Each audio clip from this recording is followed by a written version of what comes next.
I've got a glut of cherry tomatoes. Come on, let's pickle them.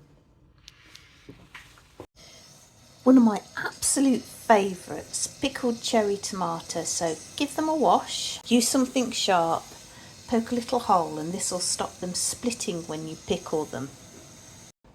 These will need either water bath or steam processing, and I'm going to use the Instant Pot on its steam function. I've got everything I need laid out, but I'll add the ingredients to the description. So I've done a dry run to see how many jars I need. Now these are 250ml size jar. I couldn't remember how much these held, so simple trick, fill it with water, tip it into a measuring jug and read it off. So it's 250ml. The recipe that I'm following called for apple cider vinegar, but I'm running a bit low on that, so I'm going to use distilled malt vinegar. You can mix and match with your vinegars, but it absolutely must be 5% acidity. This time I'm using 100% natural sea salt. Previously I've used my Himalayan, so it must be pure salt. You don't want anything in there that's going to go cloudy. So table salt has stuff added to it, that's no good. I'm going to be adding a few little bits of dried garlic to each jar, some dill, coriander, pepper seeds and a bay leaf. The pickling liquid will need heating, and I'm going to use my muslin pan. I know that I need 4 jars, so I'm going for a jar of water and a jar of vinegar, and I think that will be enough to top off. I'm going for a jar of water and a jar of vinegar.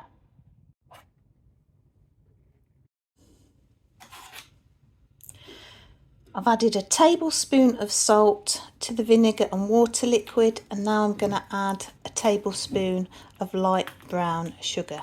This is demerara sugar. I'm just going to add that to the brine. Now this needs to go onto the stove. Now I want to heat this up. Sterilised my jars and my lids.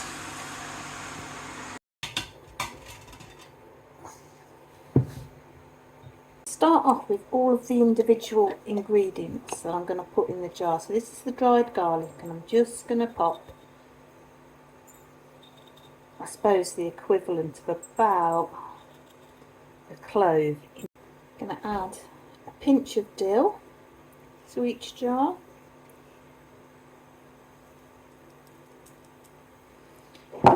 I don't know, 3 or 4 coriander seeds to each jar, and 3 or 4 peppercorns. You could use mustard seed, you could increase the amount of dill.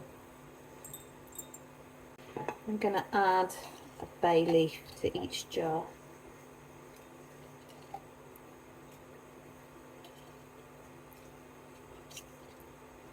Next, I'm going to pop the tomatoes into the jars.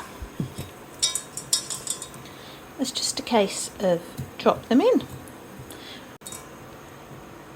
We're looking for 1/2 inch of headspace.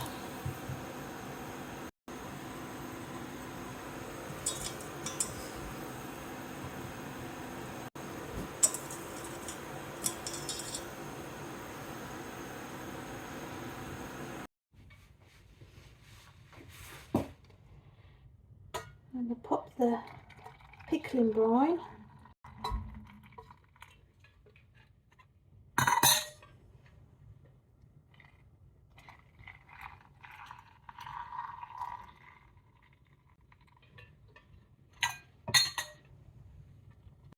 Half an inch of headspace. Use my handy little mini tape measure. I know it's just to the bend of the jar. Might need to top up after we've debubbled. We need to debubble because air in the jar can affect the pressure and hence the seal. Just give them a jiggle around, get the air bubbles to come to the top. That one's a little bit low, I'll top that up, that's fine, that's fine. I've adjusted the headspace. We just need to give it the rim of the jars a wipe, because any kind of sticky residue on the top could stop it sealing. I'm using the single piece lids. I'm very comfortable with these. I know how to check for a seal. Of course you could use the two-piece lids. So those are all ready now to go into the Instant Pot on steam function. So the USDA now have approved steam processing. The Instant Pot is set up for steam. The science is good. You don't get steam unless you're at the right temperature. So I'm very comfortable steam processing in the Instant Pot. So I'll pop these into the Instant Pot. Can easily fit 4 of these 250ml jars into the Instant Pot, and I'm going to process these on steam for 10 minutes.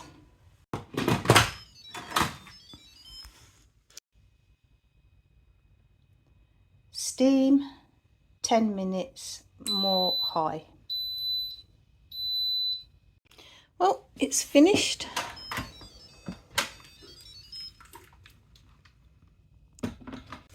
I like to give it a few moments to let everything calm down a little bit before I take them out.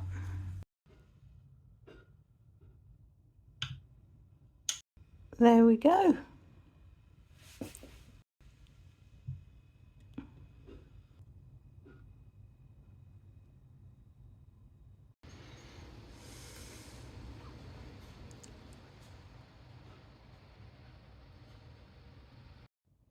Well, that's it for today. Take care.